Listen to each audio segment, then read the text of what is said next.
नमस्कार, प्रभा साक्षी पॉडकास्ट में आप सभी का स्वागत है। आज के इस पॉडकास्ट में बात करेंगे कि चाइना कर रहा कुछ ऐसा जिससे बौना साबित हो जाएगा परमाणु बम। स्पेस कमांड अमेरिका, रूस, यूरोपीय यूनियन, भारत सभी के लिए है चिंता का विषय। तो आइए सुनते हैं आज के इस पॉडकास्ट को। लेकिन उससे पहले अगर आपने हमारे चैनल को सब्सक्राइब नहीं किया है तो जरूर कर ले, ताकि आप रोज ऐसे ही इंटरेस्टिंग और जानकारीपूर्ण पॉडकास्ट सुन सकें। इस हथियार के सामने परमाणु बम भी कुछ नहीं। दुनिया में सबसे खतरनाक हथियार परमाणु बम को माना जाता है, लेकिन इससे भी ज्यादा खतरनाक हथियार जिसे रोड्स फ्रॉम गॉड कहा जाता है, ये एक हाइपरसोनिक स्पेस वेपन है। रोड्स फ्रॉम गॉड की पहली बार परिकल्पना शीत युद्ध के वक्त की गई थी, लेकिन एक बार फिर से इसकी चर्चा हो रही है। चीन ने कथित तौर पर घातक हाइपरसोनिक हथियारों से लैस दुनिया का पहला स्पेस कमांड बनाया है। नई सेना अब 4 मौजूदा शाखाओं थल सेना, नौसेना, वायुसेना और रॉकेट फोर्स के अलावा पीपुल्स लिबरेशन आर्मी की 5वीं ताकत के रूप में कार्य करेगी। यह स्पष्ट नहीं था कि अंतरिक्ष कमान औपचारिक रूप से कब स्थापित की गई थी, लेकिन माना जाता है कि यह अभी भी डेवलपिंग फेज में है। अंतरिक्ष बनेगा नेक्स्ट बैटल ग्राउंड। चीनी शोधकर्ताओं का मानना है कि अंतरिक्ष कमान उस लोकप्रिय धारणा के अनुरूप है कि अंतरिक्ष अगला युद्ध क्षेत्र है, जहां वो अपना प्रतिस्पर्धियों पर स्पष्ट बढ़त हासिल रखना चाहता है। विशेषज्ञों की एक टीम द्वारा अक्टूबर में 11वीं चीन कमान और नियंत्रण सम्मेलन में एक पेपर प्रस्तुत किया गया था। उन्होंने कहा कि निकट अंतरिक्ष एक हॉट वॉरफेयर वाला क्षेत्र बन गया है, जो भविष्य की लड़ाइयों के नतीजे निर्धारित कर सकता है। दुश्मनों की महत्वपूर्ण सैन्य संपत्तियों को निशाना बनाने के लिए चीन की निकट अंतरिक्ष कमान आधुनिक हाइपरसोनिक मिसाइलों से लैस होगी।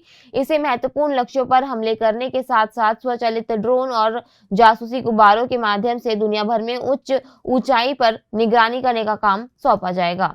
दो धारी तलवार। चीनी शोधकर्ताओं का मानना है कि सुपर एडवांस्ड निकट अंतरिक्ष कमांड एक 2 धारी तलवार के रूप में कार्य करता है। ये चीन को पृथ्वी पर किसी भी लक्ष्य को अजेय गति से मारने की क्षमता देता है, लेकिन इसके साथ ही ये अंतरराष्ट्रीय क्षेत्र में महत्वपूर्ण राजनयिक चुनौतियां को भी पेश करता है।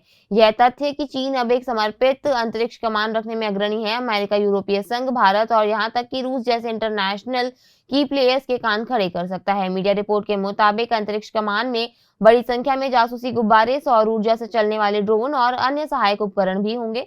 स्पेस ओरिएंटेड ऑपरेशन के विपरीत जासूसी गुब्बारों को कभी कभी अन्य देशों के क्षेत्रों या संवेदनशील क्षेत्रों पर विशेष अभियान चलाना पड़ सकता है।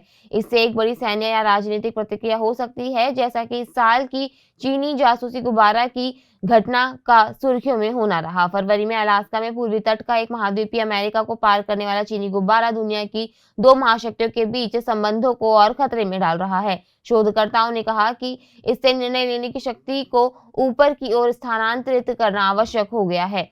अंतरिक्ष कमान सीधे सेना के उच्चतम स्तर को रिपोर्ट करता है। राजनीतिक और कूटनीतिक उपद्रव से बचने के लिए सर्वोच्च सैन्य कमान उपयोग के पैमाने, गतिविधि क्षेत्रों और उपयोग की विधि को मंजूरी दी जा सकती है। कैसे काम करेगी चीन की स्पेस कमांड? चीन की अंतरिक्ष कमान का सबसे बड़ा मकसद युद्ध की स्थिति में चीन को जीत दिलाने में मदद करना है। तो यह ऐसे कैसे करेगा? अंतरिक्ष कमान सबसे पहले दुश्मन के रॉकेट प्रक्षेपण स्थलों को निशाना बनाएगी, जिससे चीन के नागरिकों या सैन्य उपग्रह नेटवर्क पर उपग्रह रोधी मिसाइलें दागने की उनकी क्षमता बाधित होगी। अखबार ने कहा कि ये हमले सटीक, जबरदस्त और निर्दयी होने चाहिए। शोधकर्ताओं के अनुसार संघर्ष के शुरुआती चरणों में महत्वपूर्ण बुनियादी ढांचे के नुकसान से दुश्मन की युद्ध मशीन टूट जाएगी और उससे लड़ने की क्षमता और इच्छा पर गंभीर असर पड़ेगा। शोधकर्ताओं के अनुसार इससे लड़ाई की गति बदली जा सकती है और युद्ध कैसे समाप्त होगा इस पर बड़ा प्रभाव पड़ सकता है। हाइपरसोनिक हथियार निभाएंगे अहम भूमिका। अंतरिक्ष कमान निकट अंतरिक्ष क्षेत्र में काम करेगी, जो लगभग 20 किलोमीटर की ऊंचाई से शुरू होती है और पृथ्वी से 100 किलोमीटर दूर अंतरिक्ष के निचली सीमा तक पहुंचती है। वहां की हवा विमानों के लिए बहुत पतली है और इसलिए सैन्य विमान वहां जाने से बचते हैं, लेकिन हाइपरसोनिक हथियार वहां की ध्वनि की गति से 5 गुना से भी अधिक तेज गति से काम कर सकते हैं और अपने अप्रत्याशित युद्धाभ्यास से वायु रक्षा प्रणालियों को धोखा दे सकते हैं। युद्ध के दौरान निकट अंतरिक्ष कमान पीएलए की अन्य शाखाओं के पास मौजूद हाइपरसोनिक हथियारों का भी पूर्ण नियंत्रण अपने हाथ में ले लेगी। आज के लिए इतना ही। अगले पॉडकास्ट में किसी और मुद्दे पर देंगे आपको विस्तृत जानकारी। तब तक के लिए जुड़े रहें प्रभा साक्षी के साथ।